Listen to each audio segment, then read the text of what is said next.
Comme d'habitude, une petite précaution d'usage, faites attention au micro, mais c'est juste pour éviter les difficultés dans l'échange et puis pour les présentations.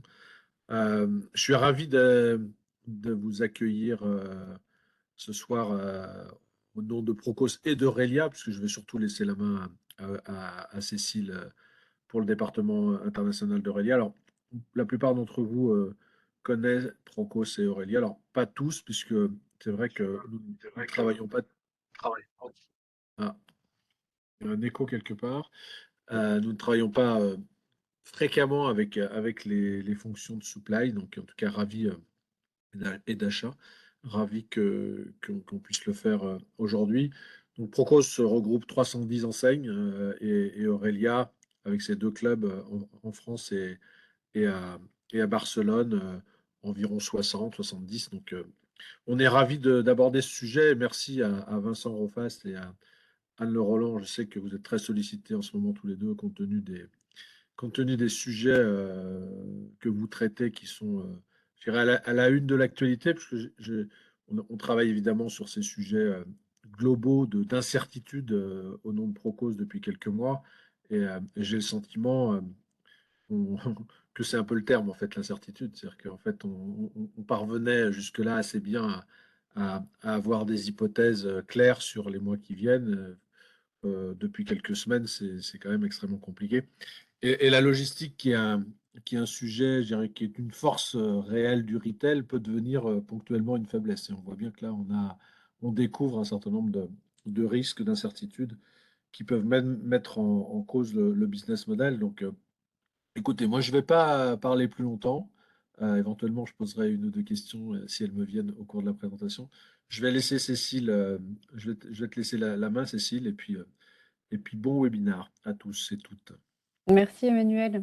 Donc, bonjour à tous, je suis Cécile Walter. Effectivement, certains d'entre vous me connaissent, mais pas tous. Je suis directrice d'Aurélia, la division internationale de Procos.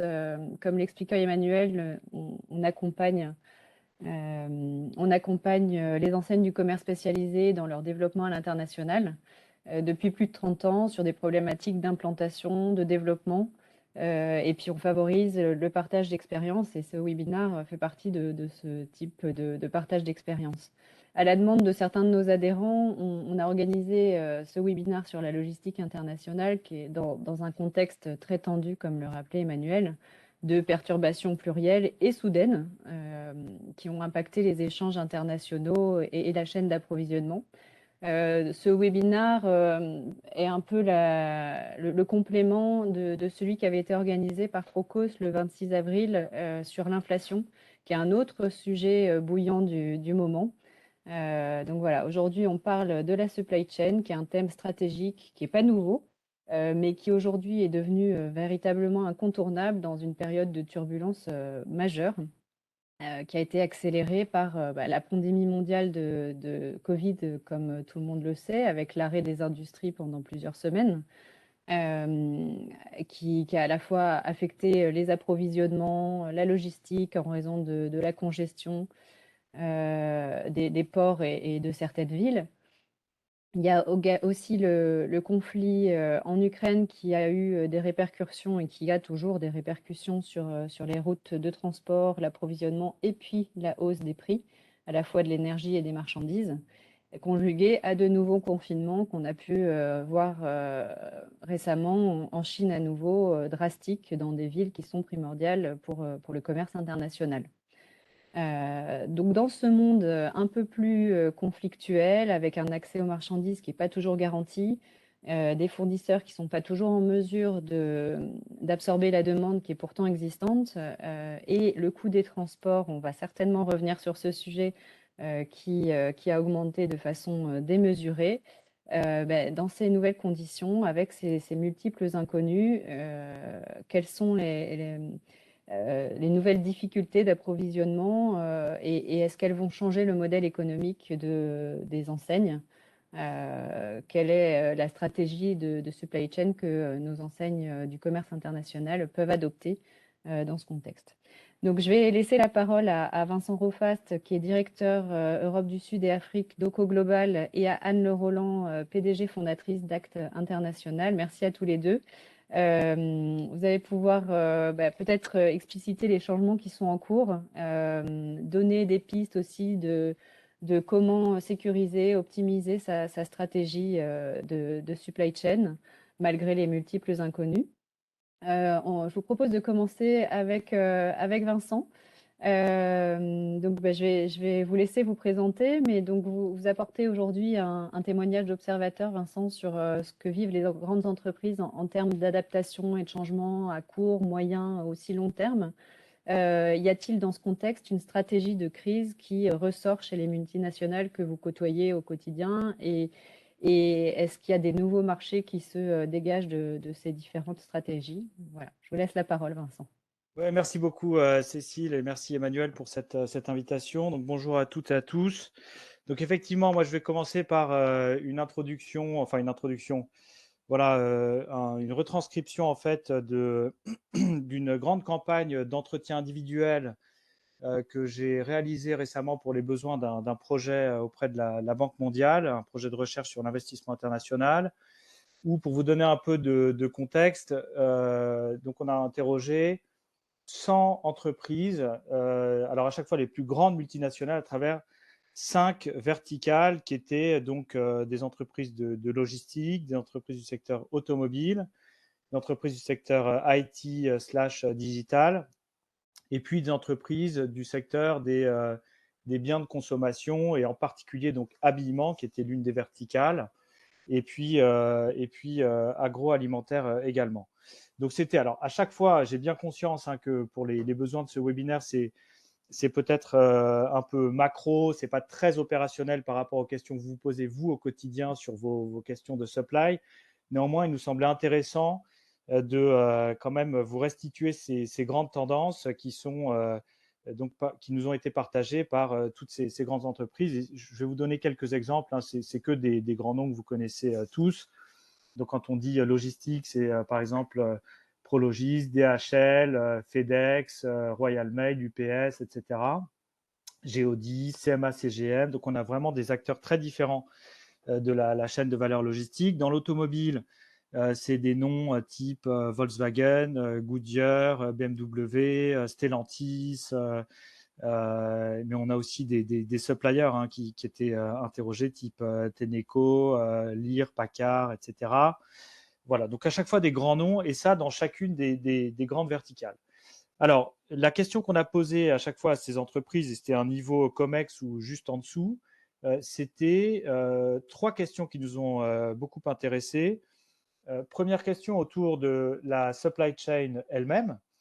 Et en particulier, ce qu'on a cherché à comprendre ici, c'était démêler ce qui était de l'ordre du conjoncturel et le structurel d'autre part, des suites du Covid. Sauf que quand on a posé ces questions-là, la guerre en Ukraine avait déjà éclaté. Donc en fait, on a eu, voilà, l'environnement est devenu encore plus incertain qu'auparavant. Et du coup, on a eu des enseignements plus intéressants, je dirais, que ce à quoi on s'attendait, puisqu'ils n'ont répondu pas que sur les effets de la pandémie, donc les effets à long terme et plus les effets à très court terme, mais aussi sur tout l'environnement très incertain qui caractérise donc cette période, vu que la guerre en Ukraine, notamment, avait déjà éclaté avec tout le lot d'incertitudes qu'elle entraîne. Donc ça, c'était la première question sur la supply chain. Une deuxième question sur les nouveaux marchés qu'ont dans leur radar ces grands acteurs sur ces 5 verticales. Et puis une troisième question plus en forme de conclusion sur les grands risques, les grandes menaces ou les grandes opportunités. Parce qu'en fait, on s'aperçoit souvent quand on parle de menaces ou d'opportunités, en fait, on parle un petit peu des mêmes choses. Et voilà, c'est beaucoup une question de façon dont on aborde ces sujets qui fait qu'on les tourne en opportunités ou qu'on les vit comme des menaces. Voilà. Donc, je vais vous restituer vraiment ces grandes lignes. Encore une fois, excusez-moi à l'avance de vous donner des éléments qui sont très macro et sans doute pas très opérationnels pour vous au quotidien. Néanmoins, c'est des tendances qui me semblent très intéressantes pour voir la direction un peu que prennent ces gros acteurs et derrière les plus petits players ou les clients de ces grandes entreprises. Sur des thématiques aussi transversales, je pense qu'on a besoin aussi de cette mise en contexte et de prendre un peu de hauteur. Donc, merci. Alors, tant mieux, tant mieux. J'espère que ce sera à la hauteur de vos espérances. Alors, je n'ai pas prévu de présentation à l'écran, donc je vais vous livrer vraiment à l'oral les principaux enseignements. Donc, la première question qui a été posée à toutes ces entreprises, donc 100 multinationales, c'était donc sur les changements qu'elles ont apportés à leur supply chain des suites de la pandémie. Mais en réalité, elles ont beaucoup répondu aussi en tenant compte de la situation actuelle et singulièrement des bouleversements induits par la guerre en Ukraine. Alors la première chose qu'elles nous disent, c'est elles nous disent que depuis la pandémie, alors premier enseignement, ce que je devrais dire avant tout, c'est que ce qui est très intéressant, c'est que tous les retours qu'on a eus, quel que soit le secteur d'activité, sont extrêmement cohérents d'un secteur à l'autre. Parfois, j'avais même l'impression que les entreprises s'étaient concertées avant de répondre, ce qui évidemment n'était pas du tout le cas. Mais on a vraiment une très très forte cohérence dans les messages qui sont donnés par chacune de ces entreprises. Une fois qu'on a dit ça, donc les principaux enseignements de cette campagne d'interview, c'est sur la supply chain, c'est d'abord un besoin très net qui s'est fortement accéléré, d'avoir beaucoup plus de visibilité et de lisibilité de leur supply chain. Et ça s'applique tant en aval qu'en amont. Et alors, c'est en particulier sensible dans le secteur de l'automobile où on voit vraiment les donneurs d'ordre qui exercent presque ce contrôle, je dirais, auprès de leurs suppliers de façon beaucoup plus resserrée et ce besoin de beaucoup mieux maîtriser leur supply chain en accroissant finalement la visibilité qu'ils peuvent avoir là-dessus. Alors, je voudrais préciser d'ailleurs que en réalité, ce besoin était déjà apparu, c'est le cas de beaucoup d'enseignements, c'était déjà apparu avant le Covid. Le Covid, ce qui m'a souvent été dit, c'est que ça n'est pas un élément déclencheur, c'est vraiment un accélérateur. C'est-à-dire que tous ces changements qu'on va voir, toutes ces tendances qu'on va voir avaient déjà été initiées avant la pandémie, mais il y a eu un très fort coup d'accélérateur depuis la pandémie et plusieurs m'ont dit voilà, avec la pandémie, on a progressé de 5 ou 7 ans en juste 2 ans. Voilà. Et ça, c'est un message qui est revenu souvent. Donc, premier enseignement, c'est ce besoin de vraiment gagner en visibilité à travers toute la supply chain, toute la supply chain, que ce soit en amont ou en aval. L'une des conséquences de ce besoin de visibilité, c'est qu'on observe des investissements très lourds sur également la capacité à faire du business planning, c'est-à-dire à prévoir autant que possible ce qui va se passer dans les mois, si ce n'est les années à venir. Alors, les années, c'est un petit peu difficile, personne n'a de boule de cristal. Néanmoins, les entreprises s'aperçoivent que la donnée, donc tout ce qui est data analytics notamment, permet d'avoir quand même des capacités d'anticipation assez importantes, en tout cas plus importantes que si on n'utilise pas ce type d'outils et de technologies. Et donc, on voit beaucoup de ces grandes entreprises qui investissent, on peut le dire, massivement dans des outils de data analytics dans le seul but d'arriver à mieux prévoir ce qui les attend dans les mois à venir, que ce soit en termes de demande des consommateurs, en termes de besoins de leurs suppliers, de capacité à vérifier que leurs suppliers seront bien capables de les livrer dans les temps, etc. Donc là aussi, on a vraiment, et ça c'est vrai pas que d'ailleurs dans les entreprises à caractère, je dirais, industriel, c'est vrai aussi dans les entreprises de services, où on observe cette tendance très forte également. Et notamment quand j'ai parlé aux entreprises du secteur de la tech, avec tous les grands noms, à commencer par les GAFA, on s'aperçoit, mais pas que, il y a aussi des grands noms, des BPO, des Infosys, notamment des Cognizant, etc., qui, eux, sont très sollicités par leurs clients et donc fabriquent beaucoup de solutions digitales pour répondre à ces besoins auprès de leurs clients, notamment leurs clients industriels. Alors, le troisième enseignement qu'on retient de cette campagne d'entretien individuel, c'est une diversification très forte de leur portefeuille de fournisseurs.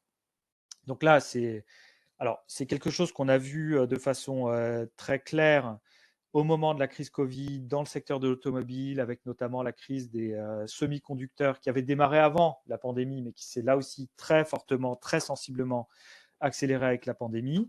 Donc, on a vu voilà, tous les constructeurs se diversifier, mettre la pression aussi sur leurs fournisseurs pour être sûr d'être approvisionnés dans les temps, ce qui n'était pas toujours le cas et ce qui n'est toujours pas le cas d'ailleurs encore aujourd'hui. Mais ce mouvement de diversification de la supply base, donc vraiment de leur portefeuille de fournisseurs, est une tendance générale qu'on observe à travers tous les secteurs et qui est exercée par l'ensemble de ces grands donneurs d'ordre auprès de toute leur chaîne d'approvisionnement. Sur les tendances, alors elles sont toutes un petit peu liées. Sur les autres tendances qui nous sont remontées par ces entreprises, on a aussi un constat très fort qui est en fait une difficulté auquel elles doivent faire face, et notamment une difficulté liée à la pénurie de main-d'œuvre. Alors, cette pénurie de main-d'œuvre, elle est vraie là aussi dans tous les secteurs. Franchement, il n'y en a pas un seul qui n'ait pas remonté ce point. Et alors, il n'y a pas de solution miracle contre ce point. En fait, on voit beaucoup d'acteurs de ces différents secteurs qui font globalement deux choses. Première chose, c'est qu'ils vont chercher à augmenter leur capacité à retenir leur personnel. Et là, on parle tant des personnels des cols bleus que des cols blancs, hein, puisque finalement, la fuite de la main-d'œuvre et la difficulté à retenir la main-d'œuvre, à la fidéliser, concerne tant ces deux catégories de collaborateurs. Donc, chercher à les retenir en agissant sur des mesures voilà, de salariales, etc. Mais ça a quand même une limite parce que on voit bien que le marché est en surchauffe dans certains secteurs d'activité, sur certaines géographies qui sont encore plus exposés à cette pénurie de main-d'œuvre. Et notamment, je parlais à quelques grands noms du BPO, donc tout ce qui est back-office, hein, qui voilà, font état de taux de turnover de leur personnel jusqu'à 40%. Voilà, donc on peut pas non plus multiplier les salaires indéfiniment pour arriver à retenir son personnel, mais c'est quand même des mesures qui sont mises en œuvre. Donc ça, c'est une première chose pour arriver à recruter et retenir du personnel. Et l'autre mesure principale qui est mise en place, c'est une accélération très forte, avec des investissements importants là-dedans aussi, sur tout ce qui est automatisation des process. Donc, l'automatisation des process, ça fait écho avec ce qu'on évoquait tout à l'heure, hein, sur les investissements dans les capacités de data analytics, etc. Donc, on voit que ça s'étend aussi sur des tâches qui étaient autrefois exécutées par des êtres humains, hein, qui aujourd'hui ont vocation à être plutôt prises en charge par des robots, des logiciels. Et ça ne concerne pas que les usines ou pas que des tâches à faible valeur ajoutée, ça concerne également beaucoup de métiers de service.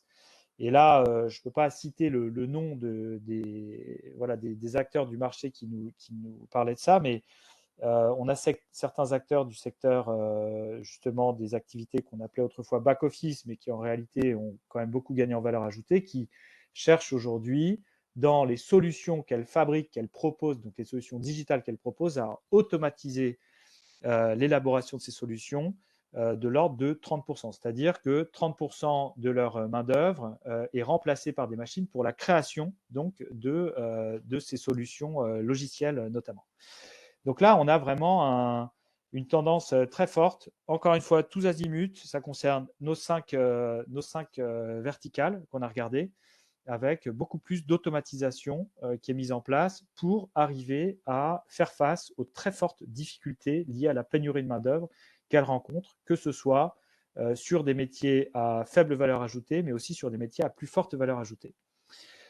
Une autre tendance forte aussi qu'on observe, c'est beaucoup nous disent, voilà, avant la pandémie, on était encore dans un monde où la logistique était clairement dominée, enfin ultra dominée par le just-in-time, c'est-à-dire vraiment du flux tendu. La pandémie est arrivée et là, on a découvert à quel point on était vulnérable. On a eu très très chaud et donc aujourd'hui, on n'a pas complètement basculé vers un modèle où on stockerait, voilà, on passerait d'un modèle de flux tendu vers du stock exclusivement. En revanche, on a totalement intégré dans notre façon de fonctionner, dans l'organisation de notre supply, qu'on allait passer, enfin qu'on est déjà passé d'un système de just-in-time à un hybride entre du just-in-time et ce qu'ils appellent le just-in-case, c'est-à-dire vraiment la capacité à stocker de façon à pouvoir répondre à la demande dans les mois qui viennent et s'acheter finalement, entre guillemets, un minimum de visibilité et de capacité à servir les clients pour les mois qui viennent. Voilà. Donc là, et ça a un impact très très fort. C'est vraiment une tendance très générale aussi. On voit ça chez tous les players qu'on a interrogés.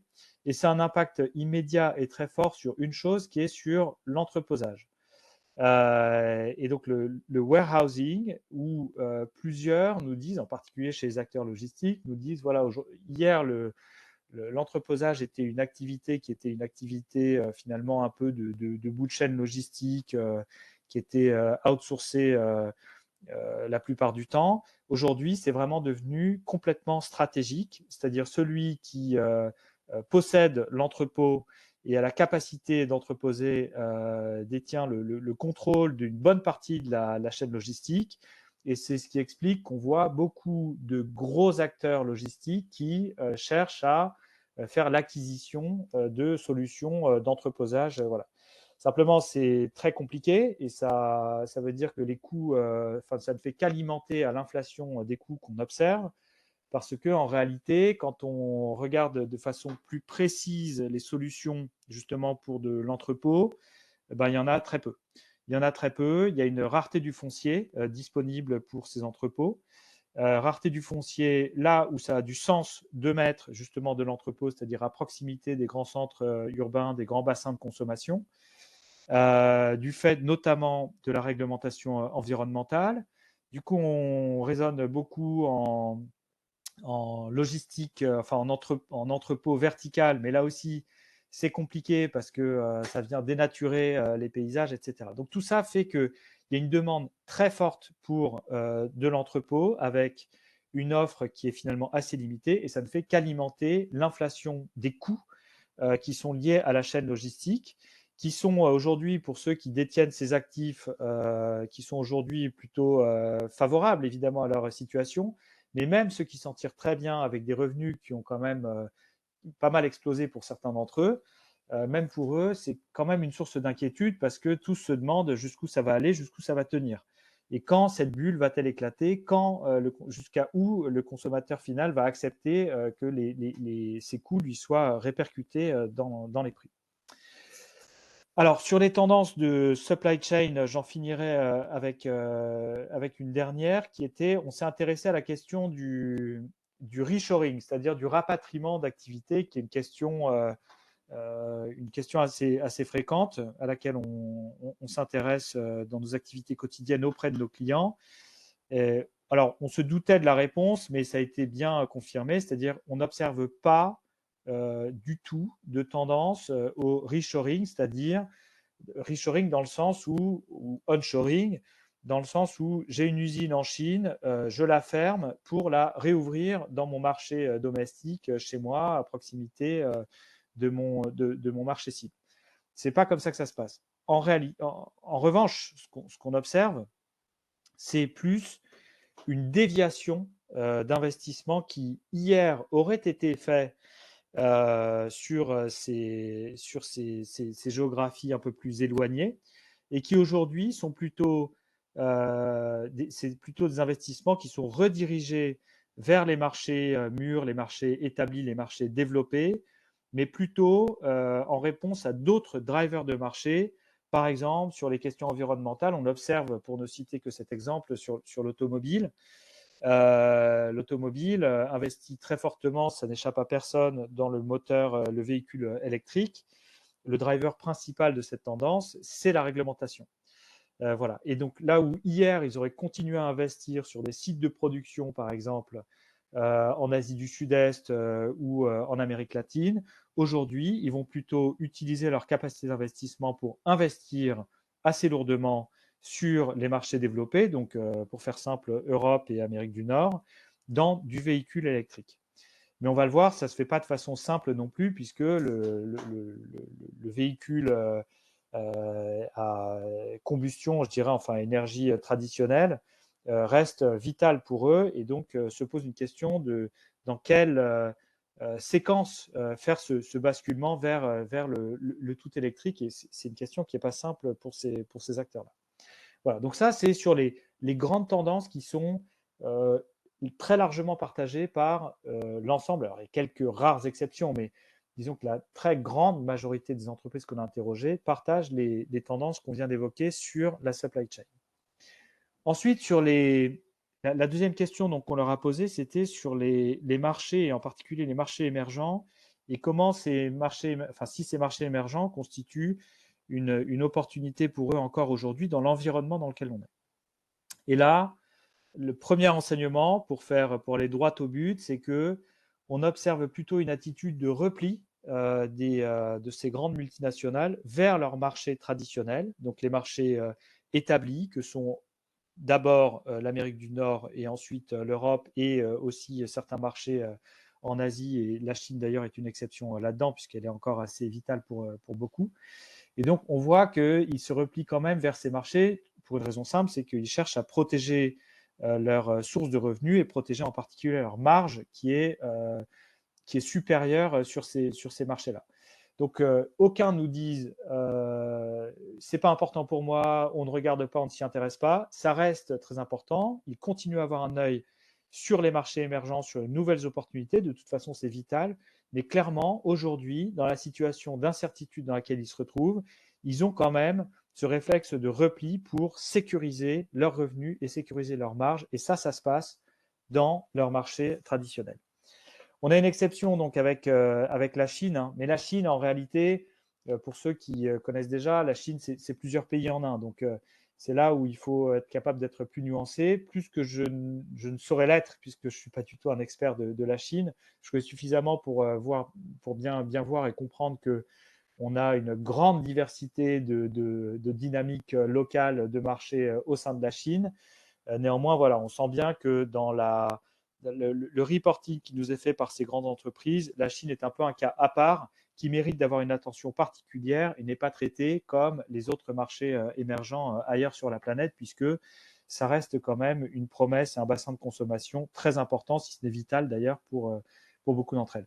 Je passe tout ce qui a été dit évidemment sur la Russie et les investissements en Russie, où là on a évidemment un coup d'arrêt net sur tous les investissements, toutes les perspectives qui existaient auparavant sur ce pays-là, qui sont totalement suspendues pour l'instant chez chacune de ces grandes multinationales. Mais voilà, c'est ce qu'il faut retenir pour l'instant sur ces tendances dans ces marchés émergents. Sur les principaux freins, les principaux obstacles à l'investissement dans les marchés émergents, évidemment, on a la question de l'instabilité, du manque de transparence, du niveau de risque. Alors, on a quand même un certain nombre d'acteurs qui ont une présence déjà assez établie sur ces marchés émergents. Eux ont plutôt tendance à être moins frileux, à être plus disposés à réinvestir sur ces marchés-là le jour où l'incertitude liée à la situation internationale est un peu plus levée. Pour les autres, ceux qui n'ont pas encore beaucoup d'expérience dans ces marchés-là, en particulier dans un marché très émergent, ça reste quand même un frein qui est considéré comme, qui est un obstacle vécu comme assez majeur, me semble-t-il, même si tout ça m'était rapporté de façon assez qualitative. Et puis enfin, sur le mode d'entrée dans ces pays émergents, clairement, ce qu'on observe, c'est que plutôt que de faire de l'implantation directe en propre, on a d'abord des stratégies plutôt d'acquisition, voire de partenariat avec des entreprises locales existantes comme voie privilégiée pour tenter de pénétrer ces marchés-là, et donc d'avoir une base de départ un peu plus solide plutôt que d'augmenter encore plus le risque avec une implantation en propre directement dans ces pays-là. Alors, ensuite, sur les opportunités et les menaces, et j'en aurai terminé ensuite là-dessus, sur les nouvelles opportunités. Alors, beaucoup nous disent ce qui s'est très largement accéléré, très nettement accéléré depuis la pandémie, c'est tout ce qui est les stratégies d'accès et de vente directement aux consommateurs. Donc ça, vous pouvez l'imaginer encore plus sensible dans les boîtes, dans les entreprises de biens de consommation, où le retail et la distribution, les points de vente demeurent évidemment très importants. Néanmoins, toutes, et je suis sûr que c'est le cas de beaucoup d'entre vous, ont développé des stratégies d'accès directement aux consommateurs de façon très nette également et encore plus rapide depuis la pandémie. Donc avec le e-commerce qui est devenu un impératif pour l'ensemble des acteurs qu'on a interrogés. Là aussi, on observe que en termes d'opportunités, beaucoup nous parlent de l'automatisation des process que j'évoquais tout à l'heure, qui est une réussite pour beaucoup d'entre eux dans la capacité justement à mieux prévoir, mieux anticiper les tendances marché, mais aussi la réactivité et la capacité de résistance, voire de résilience de leur portefeuille ou de leur base de fournisseurs. Donc là aussi, on sent que c'est quand même une piste ou un levier en tout cas d'accélération et de protection de leur position sur le marché important, donc l'automatisation des process. Et puis enfin, un dernier point, alors là, qui n'est pas partagé par l'ensemble des acteurs sur les opportunités, mais qui est quand même suffisamment remonté pour que j'en parle aujourd'hui, qui est autour du métaverse ou métavers, je crois, on dit en français, où là, on observe quand même certaines entreprises qui sont particulièrement avancées là-dedans. C'est notamment le cas de certaines entreprises dans le secteur du luxe, mais pas que. On en voit aussi dans le secteur des biens de consommation et dans l'agroalimentaire également, où on voit qu'il y a une vraie stratégie qui est non seulement mise en place, mais pas mal avancée et pas mal exécutée sur le métaverse comme source de revenus, de diversification des revenus, où on a aussi des investissements assez importants qui sont effectués là-dedans. Donc, on est plus que, c'est pas encore, ce qu'on m'a beaucoup dit, c'est pas encore très important, mais c'est bien réel. C'est-à-dire que c'est effectivement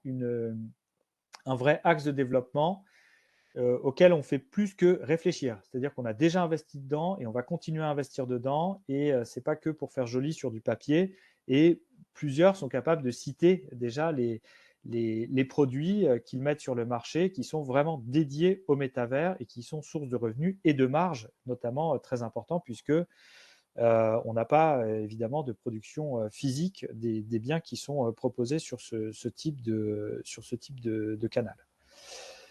Ensuite, sur les menaces et les risques, alors on a à l'évidence des risques géopolitiques très forts, très fortement ressentis. Pas vraiment de réponse sur quelle est la bonne stratégie à adopter là-dessus.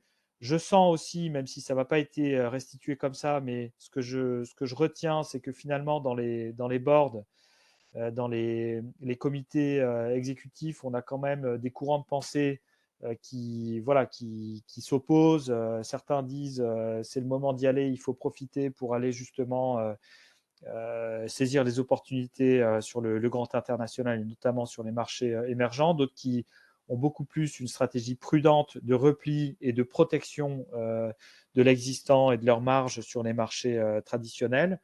Voilà, mais il n'y a pas de réponse claire qui est apportée là-dessus. Ils sont un peu comme tout le monde, c'est-à-dire qu'ils sentent bien que l'incertitude actuelle va continuer et voilà, ils cherchent avant tout à protéger leur marge et leurs revenus. Ensuite, sur les menaces et les risques, alors beaucoup, évidemment, nous parlent de la pénurie de main-d'œuvre, on l'a déjà un peu évoqué.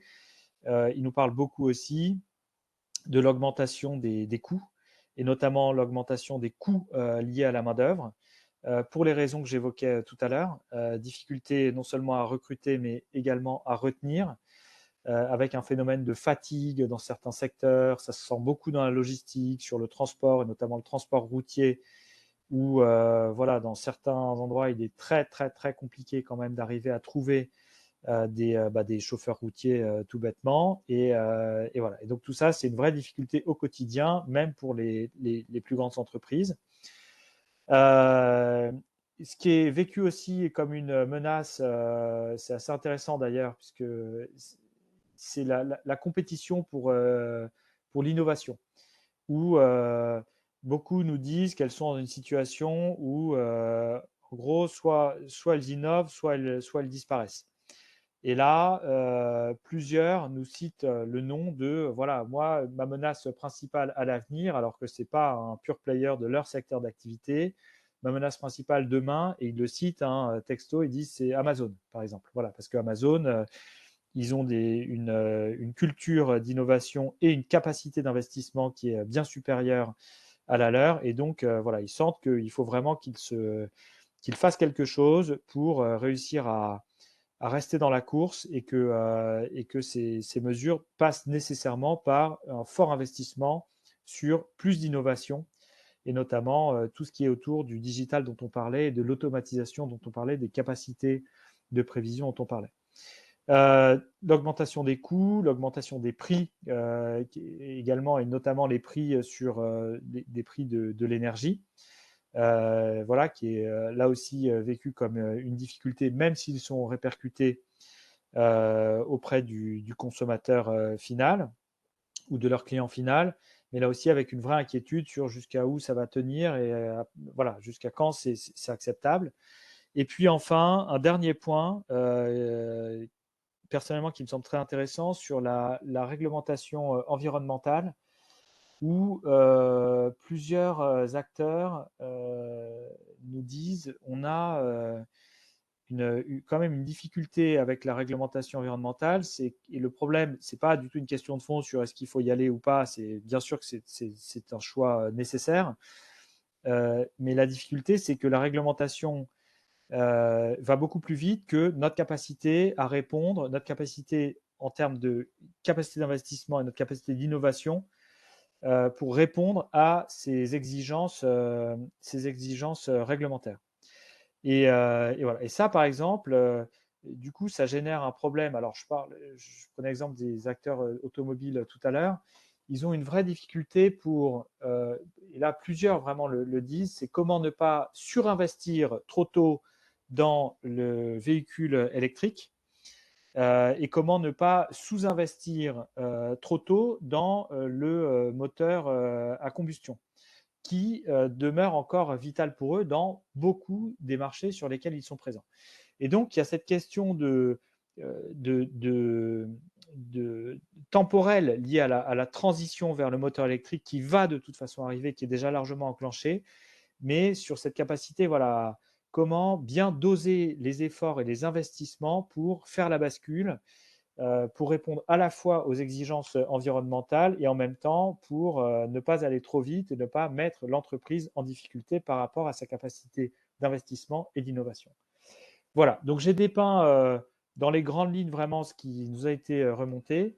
J'espère que ça vous parle, et je suis à votre disposition pour prendre des questions s'il y en a, bien entendu, et de faire de mon mieux en tout cas pour essayer d'y répondre. Merci beaucoup Vincent pour ce précieux éclairage sur les défis et les enjeux de nos enseignes, et puis de plus globalement des acteurs français sur la scène internationale. Est-ce qu'il y a des questions par chat, ou vous pouvez reprendre la parole? Dans quel cas, n'oubliez pas d'allumer votre micro. J'en ai une petite, si jamais, voilà, ça laissera le temps aux autres participants de peut-être trouver la leur. Est-ce que parmi ces entretiens est ressorti aussi le contrôle de qualité? Parce qu'on le voit finalement, le prix pour les enseignes va être quelque chose de primordial, in fine, avec son consommateur. Les fournisseurs, pour pouvoir continuer à vendre, sont obligés de baisser ou de faire en sorte que leur prix soit accessible. Mais est-ce que c'est pas au défaut de la qualité? Est-ce que ça revient, ça, dans les entretiens?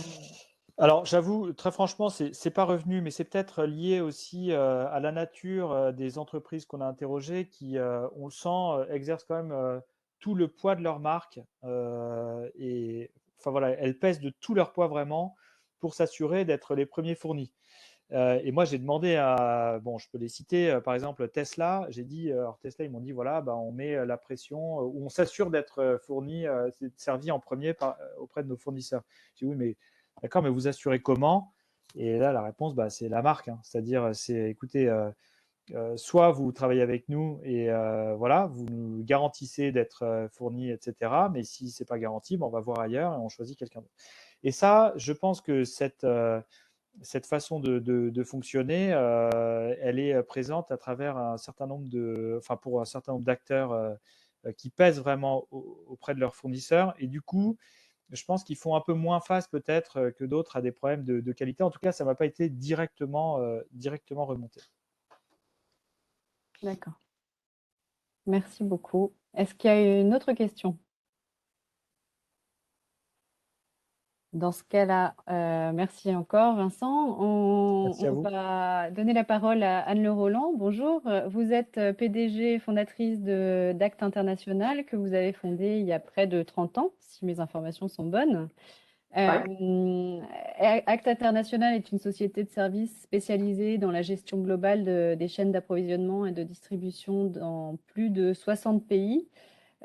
Du coup, comment est-ce que vous observez les évolutions récentes? Quels sont les enjeux de la supply chain en 2022? Voilà, quelles sont les bonnes pratiques que vos clients mettent en place? Je vous Alors, laisse vous merci de, présenter, Anne. merci de me donner la parole. Je suis en train d'essayer juste de partager le document. Est-ce que vous me voyez? On le voit, oui, oui. Bon, voilà. Alors, je vais le remettre en grand pour que je vous vois moi, parce que je ne vous vois plus et ça, c'est pas rigolo. Hop. Je vous vois là. Ok, super. Alors, merci. Déjà, merci beaucoup de me donner la parole. Nous, effectivement, Acte International, c'est une entreprise que quelques-uns de ceux qui y participent peut-être connaissent, mais on est une toute petite entreprise par rapport à d'autres organismes. Je voudrais profiter, peut-être pour en introduction et répondre à vos questions, réagir sur quelques points qui ont été présentés par Vincent qui sont super intéressants. Et je le remercie pour cette présentation. Par exemple, quand dans le début de la présentation, on dit les fournisseurs, ce qui est ressorti des entreprises, c'est ce besoin d'avoir de la visibilité, une meilleure visibilité dans leur supply chain. Moi, la question que je me posais, c'est ça veut dire que ce secteur-là, aujourd'hui, il a une visibilité peut-être jusqu'à un rang 1, peut-être un rang 2, et puis c'est peut-être plus loin qu'aujourd'hui, il dit qu'il n'a pas assez de visibilité. Ça serait peut-être, mais peut-être vous le savez, ce serait intéressant de savoir qu'est-ce qu'ils entendent par plus de visibilité. Est-ce que c'est d'aller plus loin dans la chaîne de sous-traitance après leur fournisseur de rang 1 ou 2, ou est-ce que c'est vraiment plus de visibilité en termes de compréhension de ce que font leurs fournisseurs? Peut-être Vincent, je veux bien, ouais, si vous voulez reprendre la parole. Non, mais c'est une très bonne question. Effectivement, c'est un peu les deux, je pense. C'est-à-dire, c'est mieux comprendre ce que fabrique au propre comme au figuré leurs fournisseurs, mais c'est aussi aller plus loin, justement, dans les rangs 1, 2, 3. On m'a souvent parlé des tier 3 providers, etc. Donc, aller vraiment plus loin et plus considérer ils considèrent que c'est plus leur problème qu'auparavant. Et voilà. Et donc, ça passe alors par de la techno évidemment, mais ça passe aussi par de la renégociation de contrats, par de nouvelles discussions qui sont ouvertes avec ses fournisseurs pour s'assurer d'être vraiment capable de mieux anticiper ce qui peut se passer et in fine sécuriser toute cette chaîne d'approvisionnement. D'accord, super, merci. Le deuxième point qui m'a interpellée, c'est sur le fait, et là c'est vraiment une marche arrière radicale, sur le fait de dire je repars sur la diversification de portefeuille des fournisseurs. Alors on comprend bien pourquoi. Je dis c'est une marche arrière radicale parce que justement au cours, allez je vais faire un peu large, de ces 10 dernières années, l'objectif était plutôt d'optimiser une supply chain en disant on va se centrer sur des fournisseurs avec lesquels on va avoir une relation de partenariat pour deux raisons principales. La première, c'est que ça nous permet aussi de consolider tous nos flux d'approvisionnement quand on gère de la logistique, donc d'optimiser les coûts. Et la deuxième, qui est en lien avec la première question que je vous ai posée, c'est qu'on a une obligation de connaissance de nos fournisseurs et une exigence compliance qui va en face. Et donc là, si je rouvre, je vais me retrouver de nouveau dans les difficultés que j'avais. Ça me permettra de rebondir parce que c'est un des points que je vais aborder tout à l'heure. Ensuite, je me suis dit finalement, on est dans une période où on dit il y a beaucoup de doutes, mais comme vous l'avez évoqué, il y a des choses dont on a des certitudes, sur lesquelles on a des certitudes par rapport à l'environnement tel qu'il est en train de se passer. Donc, quelque part, on a été bousculé par deux gros événements, que sont le Covid et la partie guerre en Ukraine. Mais somme toute, voilà, on est aussi dans des situations qui nous donnent des opportunités. Moi, ce qui m'a alerté aussi, et je vais en parler tout à l'heure dans ce que vous avez relevé, qui est tout à fait intéressant, c'est le fait de dire, je vais réfléchir 2 fois à aller m'implanter en direct et je vais peut-être plutôt avoir une stratégie d'acquisition et ou de partenariat avec des entreprises qui existent déjà.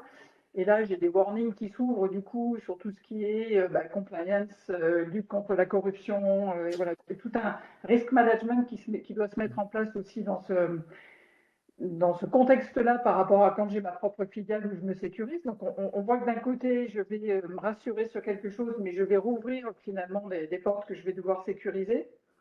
Et puis, vous avez à juste titre relevé Amazon. Amazon, c'est quand même un exemple en termes de logistique, hein, ça nous plaise ou pas. C'est un business model en termes de logistique assez impressionnant et on ne le dit pas assez, mais c'est un des éléments aussi à l'origine des tensions sur les taux de fret, que ce soit maritime ou aérien, et particulièrement pendant le Covid et surtout à la suite du Covid, parce que les consommateurs ayant pris l'habitude d'acheter en direct et des petites quantités, il y a eu vraiment une prise de pouvoir sur les flux et sur des containers et sur des navires pour pouvoir approvisionner ces flux Amazon qui donnent cette garantie derrière le service. Et ce modèle-là, il est venu aussi rajouter une couche de stress et de tension par rapport, je vais dire, aux fabricants importateurs traditionnels. Voilà, donc c'est juste pour réagir à chose sur quelques éléments, je trouvais tout à fait intéressant que vous avez relevé. Et puis, moi, je vais faire un plongeon dans le côté finalement pratique, avec quelques éléments que j'ai relevés pour vous et de manière un peu provocatrice. Chez les logistiques internationales, y a-t-il encore un pilote dans l'avion? Parce que malgré tout, même nous, et je vais expliquer qui nous sommes en 2 mots, on est évidemment chahutés sur ces sujets-là. Donc, voilà, Acte International, il faut que je reprenne la main, voilà. Acte International, nous, on parle de Global Supply Chain Management, donc c'est pour ça que logistique, c'est presque un petit peu maintenant dépassé. Dans l'entreprise, on a 4 domaines de compétences, l'aspect transport logistique et distribution internationale, tout le sujet ingénierie douanière et fiscale, la partie RSE et prévention de la corruption, puis quelque chose qu'on appelle aujourd'hui la protection du consommateur, entendez par là conformité des produits, notamment par rapport à la réglementation REACH et tout ce qu'on peut attendre en termes de marquage et étiquetage. Donc on a, au fil de ces 27 années, notre vision, ma vision, c'était de dire je ne gère des flux que si je comprends où est-ce que les produits sont fabriqués, comment ils sont fabriqués, par qui ils sont fabriqués, dans quelles conditions ils sont fabriqués, et puis la même chose de l'autre côté, à qui je les vends, dans quelles conditions, et notamment avec tous les enjeux douaniers et fiscaux qui peuvent être liés à ça. Donc une dimension, je vais dire, voilà, commerce international, qui nous amène à travailler avec les entreprises de manière ponctuelle sur de la veille, sur de la formation, sur du diagnostic, mais de la gestion de flux. Donc on a chez Act, on est aussi intransitaire. Donc je vais partager avec vous la situation telle que nous la vivons aujourd'hui sur cette gestion de flux. On est un tout petit opérateur par rapport à ceux que vous avez mentionnés. Donc, comment est-ce qu'on s'en sort aujourd'hui dans cet environnement-là? Voilà. Et puis, pour finir, on travaille avec des entreprises de tout secteur. À l'origine d'Act, quand j'ai créé l'entreprise s'appelait Mode6. Nous étions des spécialistes du textile et habillement. Au bout de 10 ans, parce que les marchés se sont ouverts pour nous dans d'autres secteurs, on a changé de nom d'entreprise. Pour autant, on travaille encore beaucoup avec les entreprises dans les biens de consommation, mais également dans l'industrie, tout secteur, dans le secteur alimentaire. Le seul secteur dans lequel on ne travaille pas du tout, c'est le secteur de la chimie, où on n'est pas assez compétent sur notamment la matière douanière, etc. Voilà, et donc on travaille à la fois avec le primo-exportateur et avec la multinationale qui importe ou qui exporte dans le monde entier. 3 grandes zones, l'Europe, l'Asie, toute l'Asie, l'Amérique du Nord, et on a une filiale au Maroc qui nous permet de nous développer en Afrique depuis quelques années. Voilà, donc pour partager avec vous, j'ai voulu aussi, et ça va venir compléter ce que vous avez présenté, Vincent, profiter d'une étude qui est sortie là tout récemment, à laquelle certaines des entreprises qui devaient participer à ce webinaire ont participé, concernant les tendances sur le sourcing habillement. Et effectivement, de se dire, qu'est-ce qui se passe aujourd'hui en tendance d'achat et qu'est-ce qui est prévu? C'est une étude qui a été faite là en 2022. J'ai relevé quelques éléments. Les éléments intéressants, c'est d'abord comment est-ce que vous envisagez en 2022 de répartir vos approvisionnements entre le court terme, le moyen terme et le long terme. Et on voit qu'il y a une glissade qui se fait vers je vais travailler beaucoup plus sur la partie court terme, donc pour aller dans l'autre sens, gagner en réactivité et notamment, je pense, réactivité par rapport à des événements qui surviennent. Et c'est plutôt la stratégie de long terme, et c'est ce que vous évoquiez, c'est-à-dire des fournisseurs installés récurrents dans des pays où on a mis du partenariat et de l'investissement, qui est plutôt en baisse, ainsi que le moyen terme. Mais on voit qu'il y a plutôt une tendance à augmenter la partie court terme dans la vision 2022. Ce qui est intéressant aussi, c'est qu'on a demandé aux entreprises en termes de risques gérés, quelles sont notamment leurs priorités sur tout l'aspect sociétal et qui est un élément déterminant, je dirais aujourd'hui aussi des lieux d'achat. C'est-à-dire qu'on pourrait décider de changer d'un pays à un autre, mais on sait qu'en tant qu'entreprise, on a aussi tous ces comptes à rendre sur notamment cette partie, je dirais RSE et travail d'enfant. Donc on voit que dans les critères de sélection des pays avec lesquels je vais travailler, eh bien, je vais accentuer sur des critères qui sont prioritaires pour moi. On retrouve toujours le travail des enfants, on retrouve toujours le travail forcé, un sujet qui est plutôt en train de revenir. Les aspects santé et sécurité qui sont un peu plus faciles à maîtriser, et puis on retrouve après dans la suite des choses qui existaient déjà, qui varient assez peu. On a également dans cette étude les questions, et c'est intéressant parce que vous l'avez ressorti en disant on sent une vraie difficulté à gérer la transition environnementale, et donc comment est-ce que les entreprises envisagent de faire bouger leur sourcing par rapport à ces contraintes environnementales. Et on le voit ici, il y a un rôle assez important qui a été joué par la réglementation REACH. Et on voit que cette partie maîtrise des substances préoccupantes dans les produits et dans l'environnement, on retrouve notre réglementation européenne qui est ici. Donc on a plutôt une bonne maîtrise sur ce sujet-là depuis quand même 2007 qu'on a mis ça en place. On s'interroge sur la notion de consommation d'eau. On a un objectif de optimiser la partie transport dans votre chaîne d'approvisionnement, et puis en lien avec ça, cette partie CO2. Enfin, je crois que c'est la dernière question que j'ai relevée, parce qu'il y a beaucoup d'autres choses. Alors, l'Institut français de la mode pourra vous le mettre à disposition. Je vous ai mis le contact de Gilles Dasmaviel qui est à vos dispositions pour répondre à toutes vos questions, puis vous donner ces éléments de manière précise. On leur a dit en termes d'éco-responsabilité, qu'est-ce que vous avez mis en priorité en 2021 ?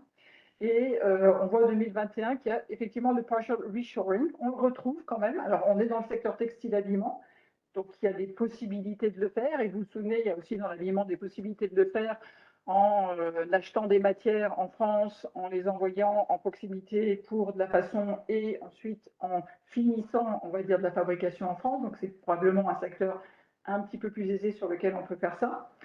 On a la réduction des volumes achetés en début de saison. Donc, vous voyez, il y a plusieurs critères. Je ne vais pas vous dire ici, vous avez l'ensemble des éléments. Pour moi, c'est important quand on va parler de logistique et surtout de supply chain, de revenir à qu'est-ce que je dois acheter, où est-ce que je peux l'acheter. Et effectivement, la question de je ramène tout en zone de proximité, c'est plus possible. C'est plus possible parce qu'il y a des choses qu'on ne sait pas faire. C'est plus possible parce que vous l'avez évoqué, il n'y a pas la main-d'œuvre.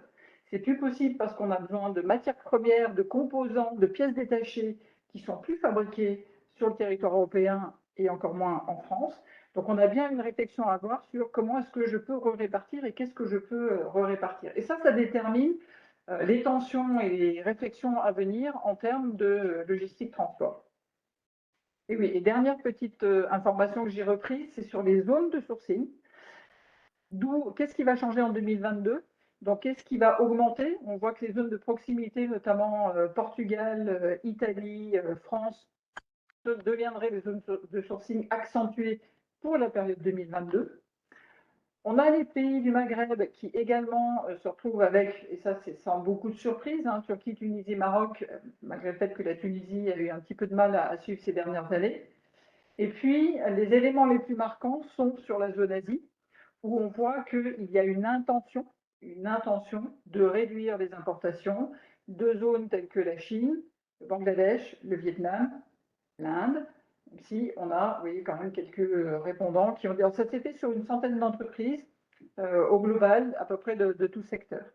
Donc on voit que cette zone Asie, elle est impactée clairement aujourd'hui par tout cet enjeu de disponibilité de conteneurs, de hausse de prix, des ports bloqués, des fournisseurs confinés qui ne fournissent pas, Et puis, il ne faut pas oublier que quand on parle d'Asie, on a aussi beaucoup de partenaires et de fournisseurs chinois qui produisent pour nous au Bangladesh, au Vietnam, en Inde et ailleurs. Ce qui veut dire que quand je suis bloquée en Chine, eh ben, j'ai toute une chaîne d'approvisionnement aussi collatérale qui peut être impactée. Donc la zone Asie, je dirais par effet collatéral, elle est aussi impactée assez largement. Voilà, ça c'était pour une introduction au sourcing en complément de ce que vous avez évoqué, Vincent. Maintenant, transport, logistique, distribution internationale, qu'est-ce que je peux vous dire?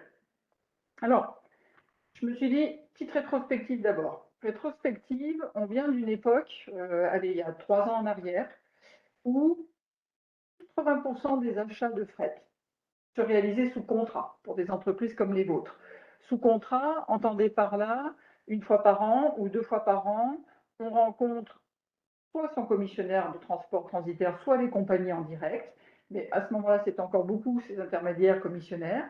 Et on négocie par rapport à une volumétrie des taux de fret en aérien, en maritime, un certain nombre de taxes qu'on essaye de bloquer. On contractualise et à partir du moment où l'entreprise a assuré la volumétrie qui a été donnée, eh bien, il n'y a pas de remise en cause et on est quelque part sur une visibilité assez confortable, y compris en termes de compagnies maritimes utilisées et avec une offre qui est relativement large. On est dans une période où on a un intermédiaire qui se sert de sa volumétrie pour négocier des contrats avec les compagnies maritimes et en faire bénéficier les chargeurs. On a plutôt des taux de fret flexibles, mais flexibles, avec toujours ces notions de peak seasons à gérer, notamment le Nouvel An chinois, notamment par rapport à des périodes de mousson au Bangladesh. Il y a des zones où on a des effets de peak season, mais on sait gérer. On sait gérer, nos fournisseurs nous aident à gérer aussi. Ils produisent avant, ils expédient si possible avant le Nouvel An chinois, ou ils reprennent relativement rapidement après pour pouvoir répondre à ça, même si déjà à cette époque-là, on avait des effets de pénurie de main-d'œuvre, ensuite de Nouvel An chinois, avec la manœuvre qui ne revient pas dans les usines et qui reste dans les zones de province dans lesquelles ils sont déplacés. On a plutôt une organisation binaire avec des compagnies de conférences outsiders. On a des transit time qui restent le critère prioritaire de sélection de la compagnie maritime ou de la compagnie aérienne, y compris par rapport au routing, c'est-à-dire où est-ce que je m'arrête, où est-ce que je transborde ou je ne transborde pas. Et j'ai éventuellement quelques freins par rapport à ça selon la typologie de produit que je gère. Et on est déjà dans une situation de déséquilibre import-export, c'est-à-dire que l'Union européenne importe beaucoup et renvoie des conteneurs un peu à vide, les exportateurs payant quasiment zéro le taux de fret maritime, parce qu'ils vont payer que des taxes, mais ça va permettre aux compagnies de rapatrier des conteneurs vides côté Asie. Et puis, on a des bunker adjustment fees, donc tout ce qui est taxes liées soit au dollar, soit au gasoil, qui sont variables plutôt au mois, plutôt au contrat. Voilà. On est sur des choses qui sont gérables et qui, pour le coup, sont prévisibles. Les évolutions qu'on a eues, plutôt sur les dernières années, et les 2-3 dernières années, c'est déjà une espèce de basculement que vous avez d'ailleurs mis en place avec 60% du fret qui est sous contrat et 40% qui se gère en taux spot. Donc, je me donne la possibilité de renégocier avec la compagnie, les compagnies en général ou mes prestataires en particulier, mes taux en fonction d'une variation qui peut avoir pour effet, là encore, des effets de peak season, qui peut avoir comme origine des associations de compagnies maritimes. Voilà, donc, je peux négocier une partie spot et ça me permet d'optimiser un peu mieux tout en ayant une sécurisation. J'ai des taxes type BAF et CAF qui commencent à devenir variables au navire, donc un peu moins prévisibles, avec je dirais, des variations plus fréquentes. L'allongement des transit time, il est net depuis 3 ans. Il est net par d'abord le fait de vouloir faire des économies en évitant le passage du canal de Suez. Il est net en évitant également tous les actes de piraterie et donc les coûts d'assurance qui créent une surenchère sur les navires qui circulent aussi par le canal de Suez. Il est net par rapport à l'augmentation du coût du pétrole. Et donc, on a une réaction des compagnies maritimes qui est de dire, je vais faire un peu plus de cabotage, je vais réduire ma vitesse de mes navires, je vais prendre une route un peu plus longue, mais je vais éviter des taxes d'assurance et des taxes de passage par le canal de Suez.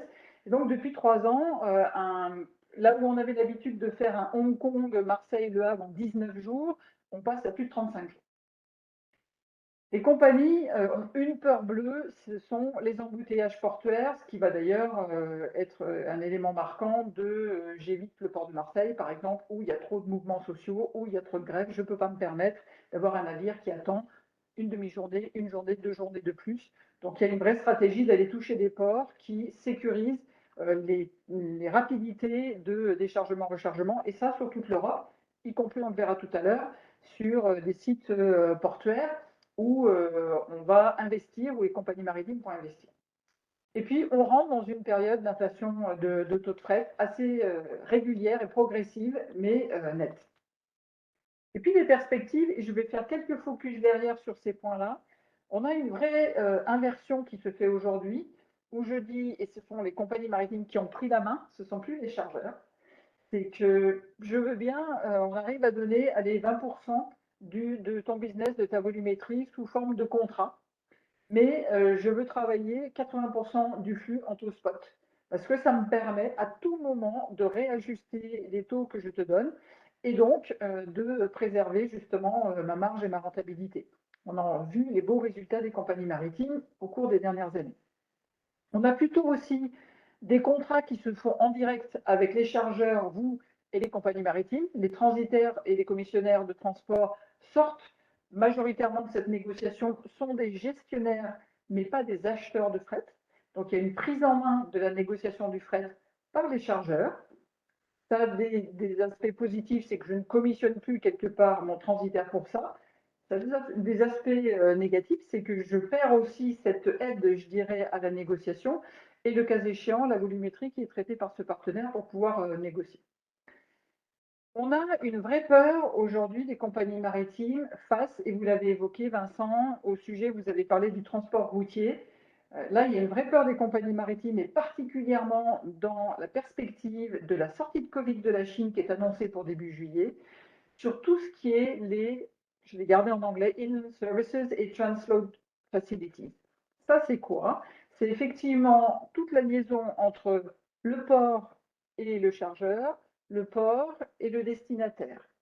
Et là, on se rend compte qu'on a un vrai problème de blocage qui fait qu'on risque d'avoir des ports, et on l'a eu, et vous l'avez vu au cours des 2 dernières années, qui sont complètement saturés et qui sont incapables de gérer la volumétrie de traitement d'arrivée des containers et de redépart. Et ça, c'est une vraie peur, et c'est ce qui fait que d'ailleurs les compagnies maritimes ne souhaitent pas s'engager dans cette partie de prestation et préfèrent la laisser aux entreprises qui gèrent cette partie transport. Ça nous amène, je le dis maintenant, ça peut vous amener à une vraie réflexion sur quel Incoterm j'utilise quand j'achète.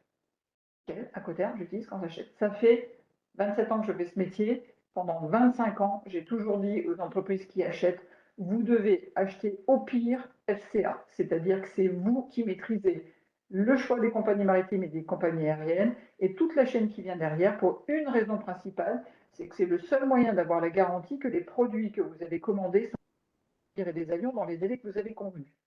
Aujourd'hui, c'est une vraie question que l'on peut se poser.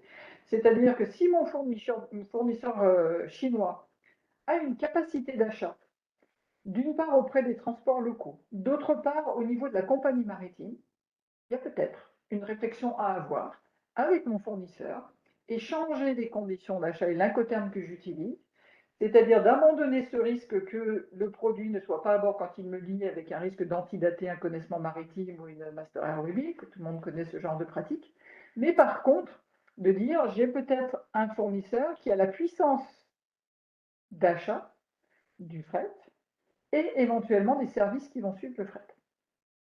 Donc ça, c'est une réflexion qu'on peut avoir. Et je vais parler ensuite, tout de suite derrière, également d'un espèce quand même de coup d'arrêt qu'on peut dire à l'alternative de transport ferroviaire Asie-UE, malheureusement qui était une bonne idée, mais là pour le coup c'est la guerre en Ukraine qui nous met un frein immédiat à cette solution-là. Alors quelques éléments de détail qui viennent complètement impacter nos choix en matière de logistique transport et particulièrement sur la partie import. Les slides là, que je vous montre, elles sont directement issues de la veille réglementaire qui est faite par ACT. Vous pouvez retrouver ça sur le détail, on va dire, sur notre site internet si vous en avez besoin. Donc, j'ai repris que quelques éléments. ce qui concerne le pétrole, on a bien compris qu'on est sur une période avec des cours volatiles, mais clairement là, on considère qu'on est dans une période qui s'est restabilisée. À partir de juillet, sortie de confinement, reprise de l'activité de production de la Chine, on s'attend de nouveau à une flambée des cours du pétrole pour cette raison-là. Il y a, et vous l'avez peut-être suivi, les États-Unis qui ont décidé de mener une action en justice contre l'OPEP, qui reste solidaire, on va dire, de son partenaire qui est la Russie. Et il y a donc une action en justice qui est engagée pour manipulation des marchés de l'énergie. Ça date de mai 2022. Et on parle donc d'une action NOPEC contre OPEP. Le NOPEC étant le No Oil Producing and Exporting, une petite faute dans mon document, Exporting Cartel. Clairement, si on veut de la visibilité, on peut déjà se dire que, et j'espère le 15 juillet vous dire que je me suis complètement trompée, mais que cette partie impact gasoil va encore continuer à jouer sur les approvisionnements fret, que ce soit maritime ou aérien, mécaniquement, et là je dirais vraiment pour une question conjoncturelle, de reprise d'activité de la Chine, et ça de manière assez forte. Ensuite, on a un vrai sujet aujourd'hui. J'ai plus fait un focus sur la partie maritime qu'aérienne parce que globalement, hein, on est d'accord que quand on importe d'Asie ou quand on exporte dans d'autres pays, la priorité c'est d'utiliser le fret maritime, l'aérien en complément si possible, compte tenu du coût, compte tenu des rapports poids-volume, compte tenu de l'empreinte environnementale. On va tous chercher à privilégier cette partie maritime sous réserve évidemment qu'on ait des transit times qui soient également gérables. Aujourd'hui, on se rend compte qu'il y a une espèce de NAS qui s'est mise en place avec les trois grandes alliances qui se partagent 85% du marché. Donc, on n'est plus dans du conférence outsider. On a trois gros groupements, on va dire, au potentiel, dont le Ocean Alliance qui est issu de la stratégie du collier de perles des Chinois, hein, et qui est un regroupement de différentes compagnies qui se sont à un moment donné, je dirais, mis sous cette même bannière. Et puis plus récemment, en 2021, les Coréens du Sud qui ont voulu relancer leur activité avec un rassemblement de 5 armateurs sud-coréens, ceci pour relancer suite à la faillite de Hanjin Shipping. Qu'est-ce qu'on constate? On constate que ces compagnies maritimes, elles ont maintenant regroupé une stratégie avec des partages de navires. Ça fait déjà un certain temps que ça avait été mis en place. Elles ont ensuite une stratégie de course à la maîtrise de la gestion des terminaux. On en a entendu parler avec notamment les ports du Pirée, mais il y a une stratégie qui se poursuit au niveau des ports européens, notamment ports français. C'est-à-dire que l'objectif, c'est justement de ne pas se retrouver piégé dans un espèce d'entonnoir où j'amène des conteneurs au port et au port, ça bloque. Donc là, il y a une véritable stratégie dans ce sens-là. Et ces derniers temps, on en a particulièrement entendu parler avec les rachats par CMA, CGM, hein, on a les rachats de MSC sur Bolloré. On va chercher les métiers qui étaient assurés par les commissionnaires de transport et les transitaires. On va intégrer ces prestations-là pour essayer d'être en maîtrise sur cette après-portuaire. Ça veut dire aussi une mainmise beaucoup plus importante et une dépendance de notre part vis-à-vis de ces compagnies maritimes qui, pour le coup, effacent de la carte les transitaires, effacent de la carte les commissaires de transport et réduit quand même aussi le pouvoir de négociation des chargeurs que vous êtes.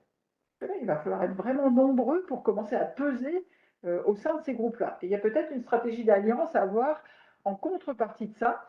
Et ça, je ne l'ai pas entendu évoqué par Vincent, mais peut-être que ces entreprises devraient y réfléchir en disant, en tant que chargeur, il faudrait peut-être qu'on s'associe maintenant, une espèce de centrale d'achat pour peser aussi lourd, un peu comme aussi à Amazon pèse lourd. Et si je veux arriver à prendre ma part de marché là-dedans. Donc j'ai en face de moi une massification qui va loin puisqu'elle va jusqu'à la prise en main des ports et donc aussi la maîtrise des coûts avec toutes les conséquences que ça peut avoir. Il y a donc également une action qui a été engagée par les Américains pour une suspicion de délit d'entente des compagnies maritimes et regarder quelles pratiques elles ont eues en matière de taux de fret, notamment pendant la période du Covid. Transport ferroviaire Chine-UE, on était en plein dedans. Une belle alternative qui démarrait, qui n'était encore pas forcément super rentable, qui n'était pas toujours utilisable pour tout type de produit, mais qui, sur un plan 1 environnemental, 2 potentiel d'embarquement d'un nombre de conteneurs, commençait à devenir raisonnablement intéressant. Aujourd'hui, c'est le conflit avec l'Ukraine qui bloque cette solution-là. Elle sera peut-être réactivée, mais clairement, ça met un coup de frein significatif et c'était intéressant pour avoir un mode de transport alternatif avec un transit time intermédiaire entre le maritime et l'aérien, un coût qui était également intermédiaire entre l'aérien et le maritime, et puis c'est un mode de transport qui permettait de transporter des produits qu'on ne pouvait pas tellement ou difficilement transporter en aérien, que ce soit du produit dangereux, du produit chimique ou du produit très volumineux, qui peut craindre éventuellement aussi du transport maritime et qui pourrait être plus sécurisé par cette partie ferroviaire. Donc, temporairement, je dis fermeture, c'est quelque chose qui sera probablement réactivé, mais là, c'est effectivement la guerre en Ukraine qui nous bloque cette option. On a un sujet qui nous préoccupe également, je pense qu'il vous a touché, on parle de coûts, eh bien, les sanctions contre la Russie, c'est aussi un impact très important sur le coût des palettes. Et ces palettes, elles sont plus que vitales, puisque c'est ce qui nous permet de charger et décharger rapidement, c'est ce qui nous permet de stocker facilement. On voit qu'en 2021, on a eu un coût à la hausse de 41% sur nos palettes, et de janvier à avril 2022, on est passé de 7 € à 29 € la palette. Donc quelque chose qui est extrêmement lourd et extrêmement coûteux, sans parler de la pénurie de bois à laquelle on commence à être confronté. Et ça, c'est un élément déterminant, d'autant que on avait plutôt tendance par le passé, quand on empotait un conteneur pour optimiser le temps de potage et faciliter la récupération, on va dire, des marchandises pour les mettre en entrepôt, à dire je paletise, je perds un peu de volume dans mon conteneur, mais je gagne en temps de déchargement et je gagne en facilité de manutention derrière. Et ça, c'est peut-être quelque chose qui va aussi possiblement être remis en cause par le fait de cette très forte surcharge sur la partie palette. Enfin, et c'est rigolo, Vincent, effectivement, là, je partage tout à fait la notion d'entrepôt sous douane, c'était renaissance d'un vieil outil dont on a parlé pendant longtemps et dont on parlait peu, qui était un peu désavoué ces dernières années, l'entrepôt. Alors moi, je ne parle pas de l'entrepôt, mais de l'entrepôt sous douane. Celui-là, il a pris un vrai coup de jeunesse, effectivement, pour passer du just-in-time au just-in-case. Et donc, ça veut dire quoi? Ça veut dire me donner la possibilité de remettre en place du stockage. Mais là, la réflexion, elle n'est pas dans l'entrepôt sous douane à l'ancienne, si je peux me permettre. C'est-à-dire qu'il ne s'agit pas de remettre des entrepôts sous douane en France. Il s'agit de remettre des entrepôts sous douane partout où il est pertinent que je mette ces entrepôts sous douane. Et pourquoi? Qu'est-ce qu'ils nous permettent de faire? D'abord, ils nous permettent de reconstituer des stocks en limitant l'impact sur la trésorerie, puisque qui dit entrepôt sous douane dit suspension de droits de douane et de TVA pendant toute la durée de stockage. Ça m'évite quand même d'avancer cette trésorerie sur des produits que j'ai besoin de stocker. Ensuite, ça me permet aussi, en anticipation, prenons le cas des palettes, si je dois acheter mes palettes à l'étranger, je peux les stocker dans mon entrepôt sous douane et donc stocker un peu plus aujourd'hui parce que j'ai une durée illimitée de stockage dans mon entrepôt sous douane. Donc pendant ce temps, il y a des variations et je peux décider du moment opportun pour sortir ces palettes de mon entrepôt. Je vais vous donner un exemple. Si vous nous suivez sur LinkedIn ou sur le site d'Act, tous les mois, on vous publie le 25 du mois les taux de change appliqués par l'administration des douanes, puisqu'on nous les donne une fois par mois, sauf cas exceptionnel avec grosses variations, et qui seront donc taux de change appliqués au moment des formalités en douane à l'importation sur le territoire de l'Union européenne.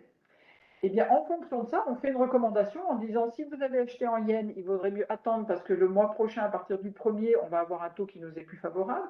Ou à l'inverse, si vous avez acheté en dollars, il vaut peut-être mieux dédouaner tout de suite avant le 31 du mois parce que le mois prochain, le taux de change va être élevé. Et donc, je vais débloquer des marchandises maintenant avec une utilisation d'une devise et d'un taux de change qui va être limité. Comme on revient à une période où on peut avoir besoin de stocker avec des quantités significatives, ça commence à être des éléments d'économie qui sont intéressants. Ensuite, il y a l'idée d'optimiser aussi mes exportations, et ce, malgré une centralisation logistique. Ça veut dire quoi? Ça veut dire que je peux très bien stocker mes produits sous douane en Europe, ou en Asie si je fabrique en Asie, ou aux États-Unis si je fabrique aux États-Unis. Et puis, je vais décider du moment où j'exporte, et je peux également laisser, si je suis un importateur, j'importe des produits d'Asie, je veux faire du contrôle qualité chez moi, je fais mon contrôle qualité sous douane. Et quand je vais réexporter, eh bien, je ne paierai ni droit de douane ni TVA. Donc, je vais avoir cette économie qui va être générée par mon entrepôt sous douane. J'ai également une opportunité de pilotage de ma supply chain commande par commande. Pourquoi? Parce que je peux rentrer un container complet d'un produit et le sortir pièce à pièce, ou le sortir lot par lot, ou le sortir commande par commande de mon client. Donc, je suis dans du micro-pilotage. Et là encore, ça va avoir un impact sur ma trésorerie et éventuellement sur ma gestion de stock. L'entrepôt sous douane, il peut se positionner n'importe où. Vous avez tous déjà utilisé, je pense, des free trade zones. On en trouve au Maroc, on en trouve beaucoup au Maghreb, on en trouve en Asie. Ça veut dire que ça nous permet, encore une fois, de laisser en suspension de droits de douane et TVA des produits dont on va avoir besoin et à partir de là, de les dispatcher vers les sites de production au moment où j'en ai besoin et d'être quand même encore un peu dans du flux, non pas tendu, mais on va dire du flux avancé, hein, qui serait l'intermédiaire avec je stocke tout et du flux just-in-time. Et enfin, intérêt de ces entrepôts sous douane, c'est que maintenant, on a une comptabilité matière qui est automatisée. Ça rejoint notamment les optimisations digitales qu'évoquait Vincent, avec, pour ce qui concerne l'Europe en tout cas, quelque chose qui s'est bien simplifié et donc est intéressant à utiliser. Donc oui, ce n'est pas un produit magique, ce n'est pas un produit nouveau. Par contre, il s'est modernisé. Il est ouvert aux entreprises de toute taille. Et ça paraît un vrai axe de réflexion, où que ce soit que l'on ait besoin de positionner cet entrepôt.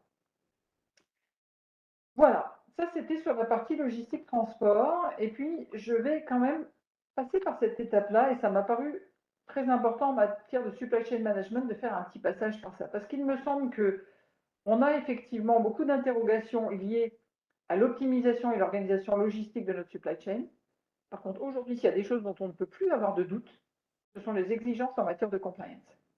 Et celle-ci, justement, par rapport à la réflexion que vous aviez et le partage que vous avez fait, Vincent, tout à l'heure, en disant j'ai besoin d'avoir de la visibilité sur ma supply chain, ouais, il y a un devoir de vigilance. Normalement, on a la visibilité sur notre supply chain. Je suis dans une diversification de portefeuille de fournisseurs.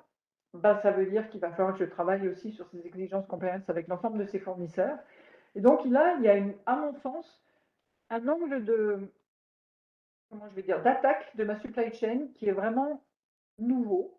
Et il me semble qu'il est opportun de le lancer. Alors, on a eu une période, émergence de la responsabilité sociétale des entreprises, on a lancé les audits sociaux, beaucoup d'entre vous en font, beaucoup d'entre vous sont déjà membres d'initiatives, font des audits environnementaux, ont des codes de conduite et des chartes éthiques. Et puis peut-être, vous ne connaissez pas tous, il existe des régimes préférentiels douaniers relatifs à des bonnes pratiques sociétales ou sociales. Et certains pays comme le Pakistan, comme le Bangladesh, l'ont demandé, l'ont perdu, comme le Myanmar, à des moments ou d'autres. Mais il y a maintenant de plus en plus de souhaits de la part de l'Union européenne de donner des avantages préférentiels à des pays qui mettent en place de vraies améliorations sur un plan sociétal et environnemental. Et donc ça peut orienter également nos réflexions sourcing. On a de plus en plus des attentes de la part des parties prenantes. C'est-à-dire que ce sont moins les réglementations, l'Organisation mondiale du commerce et l'Organisation mondiale des douanes qui pilotent les orientations stratégiques de sourcing que les organisations non gouvernementales et la société civile. Vous l'avez dit tout à l'heure, Vincent, le consommateur devient une force importante, même si on entend encore, et Gilles Lasmainviel pourrait en témoigner, entre ce que je dis et ce que je fais, il y a encore un décalage assez significatif en disant je veux acheter un produit made in France, mais bon, je ne regarde pas forcément où est-ce qu'il est fabriqué au moment où je l'achète. Pour autant, il y a une vraie attente de transparence sur ces aspects-là, et donc une obligation des entreprises de communiquer non pas en faisant du greenwashing, mais en étant capable de communiquer. La loi sur le devoir de vigilance, la loi Sapin 2 sur la prévention de la corruption, qui est plutôt réservée aux grandes entreprises, mais qui est en train de descendre aux PME et aux ETI. Tout le sujet de l'export contrôle, les sanctions et les embargos. Et puis, j'ai remis ici, parce que c'est un sujet de compliance, la gestion des substances dans nos produits et que l'on utilise en cours de production, pendant consommation, et ce que devient aussi le déchet. Perspective, vous l'avez dit, on est plutôt dans une perspective d'inflation et de tension sur les salaires, et on ne parle pas que en Europe, même si en Europe ça commence à se faire sentir de manière forte, mais effectivement, dans toutes les zones de production, il y a une forte attente en matière d'évolution salariale, et avec l'inflation économique qui remonte, Ça va jouer aussi sur la main-d'œuvre, notamment dans les pays les plus intéressants en termes de coûts de main-d'œuvre, que ce soit Maghreb ou que ce soit Asie. Donc on est plutôt dans une tendance haussière. A été mis en place, et je fais un tout petit focus après, les crimes environnementaux. Et là, je rejoins effectivement la réflexion de dire laissez-nous le temps, mais c'est quelque chose qui s'est déjà, voilà, on est dans des engagements légaux.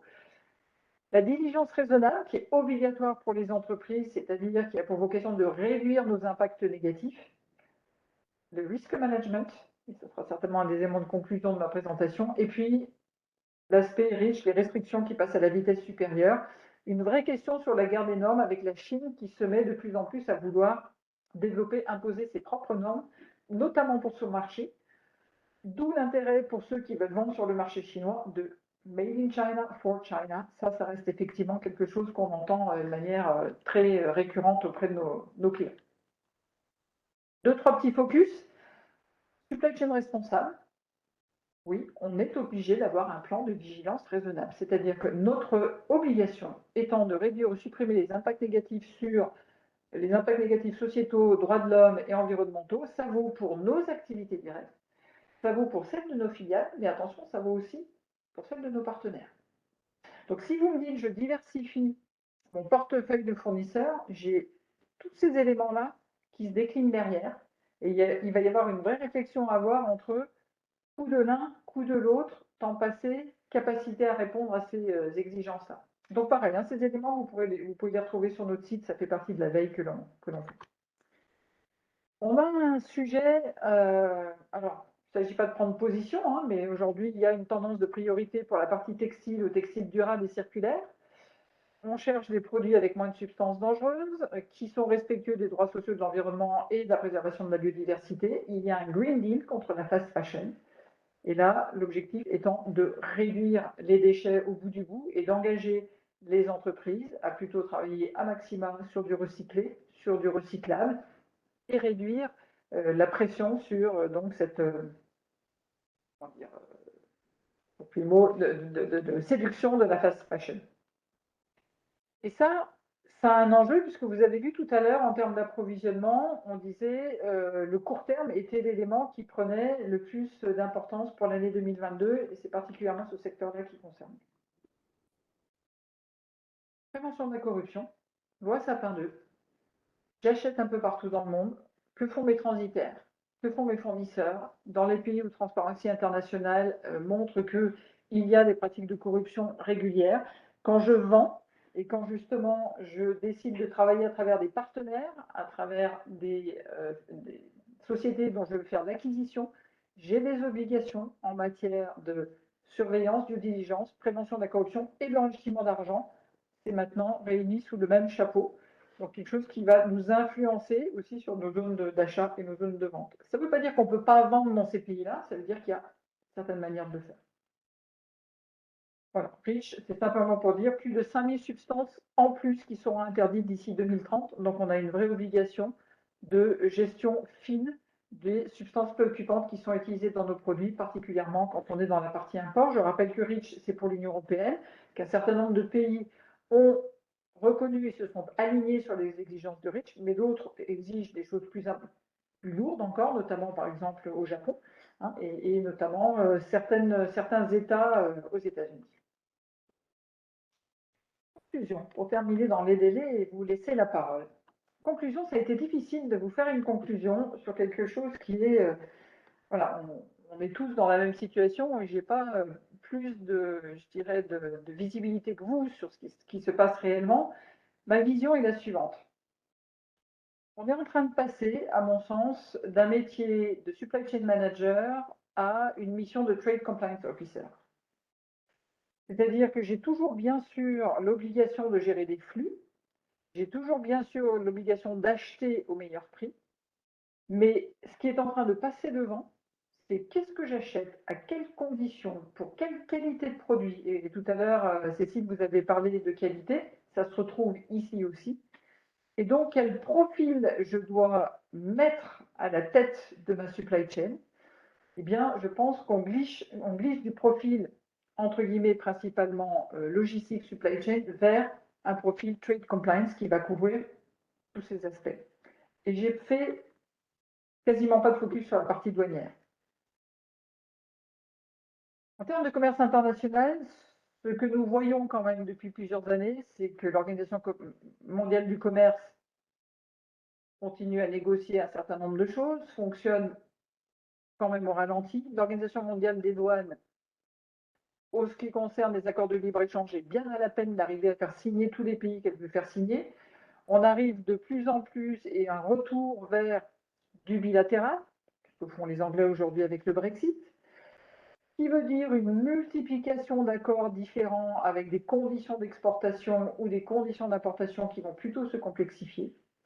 Et il y a en termes de stratégie logistique une vraie réflexion à avoir, à mon sens, de cross-border plutôt que de free trade, hein, de libre-échange. Qu'est-ce que j'entends par là? L'entrepôt sous douane, typiquement, il est pertinent de le mettre à proximité de 2, 3, 4, 5 frontières de pays avec lesquelles je veux travailler et d'avoir une logistique qui va juste être une logistique de cross-border plutôt qu'une logistique de transport aérien maritime, puis de redispatch. Voilà. Et donc une vision de mon métier et de mes marchés à travers ça. Où est-ce que je me pose pour toucher les pays de l'ASEAN? Où est-ce que je me pose pour toucher les pays de l'Union européenne? Où est-ce que je me pose pour toucher l'Amérique du Nord ou l'Amérique du Sud? Où est-ce que je vais avoir le moins de frontières à passer et donc toute une partie transport et douanière la plus allégée et surtout stable et maîtrisable possible.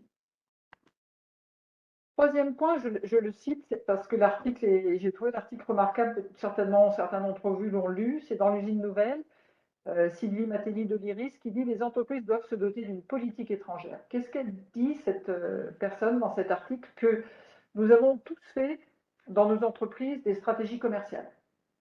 Elle dit aujourd'hui, on a compris que le commerce international ne peut plus et n'est plus le garant de la paix dans le monde. On y a cru, ça a marché pendant un certain nombre d'années. Le conflit entre la Russie et l'Ukraine le prouve. La Russie n'est pas une grosse force commerciale, mais c'est toujours une force militaire. Et si les entreprises ne se dotent pas d'une politique étrangère, elles vont se retrouver prises en tenaille et prises en otage dans un certain nombre de pays dont elles vont devoir effectivement ressortir de manière précipitée, tel qu'on est en train de le voir en ce moment.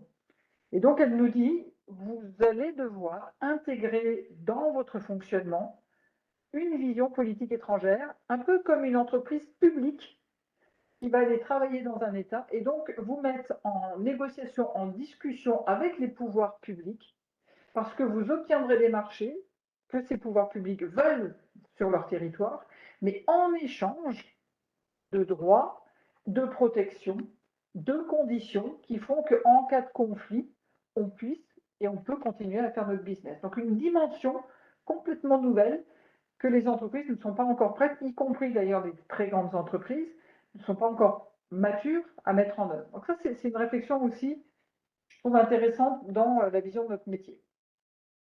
Et puis enfin, et dernier point, on se rend compte que la chaîne de transport international, le supply chain management, finalement, au bout du bout, ça devient comme la gestion d'un risque, comme les autres risques.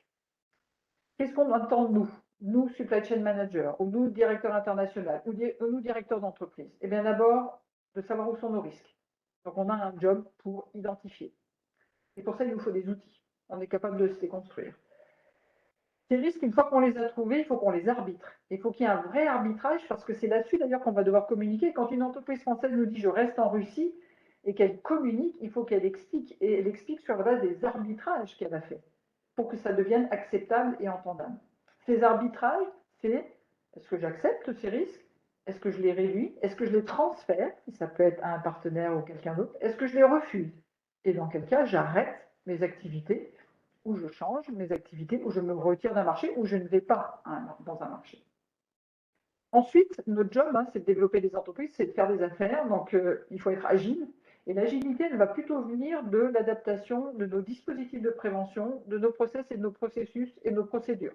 Et là, on revient sous la casquette du supply chain manager à qui on dit, tu vois, voilà nos risques, voilà ce qu'on accepte, voilà ce qu'on refuse, voilà ce qu'il va falloir qu'on minimise, et j'ai besoin de toi dans l'ensemble de la supply chain pour agir là-dessus. on va toucher là les aspects environnementaux, les aspects sociaux, mais les aspects de prix de revient, d'optimisation, etc., etc. On nous demande, au titre du risque, eh bien, de sensibiliser et d'augmenter la compétence de nos collaborateurs sur ces sujets. Effectivement, un acheteur transport, s'il continue à acheter uniquement sur la partie coût de transport, il va être à côté des enjeux de la supply chain.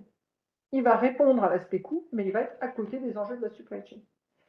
On doit mettre en place des moyens de contrôle, ça c'est ce qui nous permet de fiabiliser notre supply chain. Et puis, on nous demande d'être résilient. Et donc, c'est tout ce qui est amélioration continue. Est-ce que je suis capable de modifier, adapter? C'est oui, là j'utilise un entrepôt sous douane, là je ne l'utilise plus. Là, je vais utiliser du cross-trade, je vais faire de la livraison directe. Là, au contraire, je vais faire repasser mes produits ici. Je vais, dans certains endroits, multiplier le nombre de fournisseurs, dans d'autres, au contraire, restreindre. Donc, je suis vraiment dans l'amélioration continue et là, je vais être capable de m'adapter à mon environnement le plus possible. Voilà, j'en ai fini avec ma présentation et je suis également à votre disposition pour écouter vos réactions, commentaires, partage d'expériences et visions avec plaisir. Merci beaucoup, Anne. Effectivement, est-ce qu'il y a des questions? Voilà, alors je vois un commentaire sur le chat de Pierre-Gilles Botrel de Kiabi qui doit continuer. Ils ont un deuxième visio derrière, donc voilà, mais je pense que vous avez répondu à beaucoup de questions. Merci bien. J'en ai une petite peut-être pour revenir sur la route. Vous parliez du transport ferroviaire et du fait qu'il y avait eu un coup d'arrêt suite au conflit en Ukraine. On entend parler de la route du Middle Corridor pour passer par l'Azerbaïdjan, la Géorgie, la Roumanie. Est-ce que c'est quelque chose qui peut se développer sur du long terme? Alors, techniquement et sur un plan ferroviaire, oui. La difficulté toujours sur ces liaisons-là, c'est l'aspect douanier. Plus je passe de frontières, plus j'ai des contraintes douanières. Et tout le démarrage d'ailleurs de passage déjà via la Russie dépendait au départ de ces contraintes-là et d'arriver à stabiliser ça, surtout quand on passe dans des pays où on a des enjeux de contrôle douanier, de risque de prélèvement de marchandises et éventuellement d'ailleurs de corruption, etc., etc. Donc techniquement, oui, bien sûr. Le sujet là, il devient douanier. Et pour vous dire comment on avait fait quand on démarrait les premières liaisons ferroviaires, ce que nous avions fait avec nos partenaires, c'est qu'on avait envoyé des containers de palettes sans rien dessus, palettes en bois, pour tester. Tester le transit time, tester si les containers étaient ouverts, tester à l'arrivée ce qu'il y avait tout. Et on a commencé sur du flux avec zéro, je dirais, enjeu pour regarder comment ça fonctionnait et toutes les étapes douanières. Donc là, probablement, il faudra aussi y aller, je dirais, de manière progressive, mais techniquement, oui, bien sûr, c'est possible. D'accord. Moi, j'avais, Emmanuel Leroc, j'avais une petite question, enfin deux questions. Une complémentaire, juste sur le sujet des entrepôts sous douane, parce que dans des échanges précédents, j'avais cru comprendre que la sortie des produits des entrepôts sous douane était parfois un peu compliquée. Est-ce que, en termes de procédure, est-ce que c'est assez souple pour répondre aux problématiques de sortie? Alors, vous me direz forcément oui, plus que d'un produit qui vient de très loin, mais est-ce que ça reste un peu lourd ou est-ce que ça s'est largement allégé en matière de process? Alors, c'est pas que ça s'est allégé, mais ça s'est complètement automatisé. C'est-à-dire que nous, D'accord. aujourd'hui, quand on gère des flux, ça se passe dans la nuit, il y a de l'interfaçage. C'est la sortie, c'est le mouvement dans l'entrepôt qui génère la demande de sortie. C'est validé, parce qu'il y a quand même un certain nombre d'informations, notamment de nomenclature douanière, origine du produit, etc., qui doit être traité. Mais on est dans quelque chose qui est maintenant complètement interfacé. Et donc, on arrive à faire du traitement à la pièce. Ce qui va être un élément de réflexion, c'est le coût, parce que même si on est interfacé, on a des coûts à la déclaration qui ont baissé considérablement.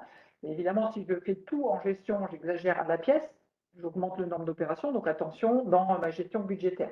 Mais en revanche, maintenant, on arrive on parle du DCN, hein, des choses qui sont complètement automatisées et interfacées. Et effectivement, c'est tout à fait intéressant à utiliser dans ce sens-là. Je rebondis justement sur la question d'Emmanuel. C'est vrai qu'on a eu cette problématique et cette question qui a été posée quand on a parlé du UK et du Brexit. et que beaucoup de nos adhérents se posent la question de où positionner leur stock, puisque la complexité va être d'aller chercher, ou en tout cas, comme tout est stocké au même endroit, de ne pas pouvoir ensuite répartir facilement pays par pays. Et donc, ça devient difficilement une variable de réajustement. Mais à vous entendre, on peut faire quand même du pièce par pièce, donc du pays par pays, de façon assez Ah, tout à fait. aisée. Tout à fait. On doit avoir d'ailleurs enregistré, nous, un séminaire. Vous devez avoir sur le site DAC 2 séminaires web qu'on a fait sur Brexit et suite de Brexit. Je vous les recommanderai, Cécile. D'accord. Sandrine vous les recommandera parce que c'est en 1h, 45 minutes, mais on a abordé le sujet technique et on a fait venir deux experts aussi du sujet, voilà, en plus de nous, pour qu'ils témoignent de la façon dont ils travaillaient. Et ça peut être intéressant peut-être pour vos membres. Tout à fait. On transmettra. Merci beaucoup. Est-ce qu'il y a d'autres questions?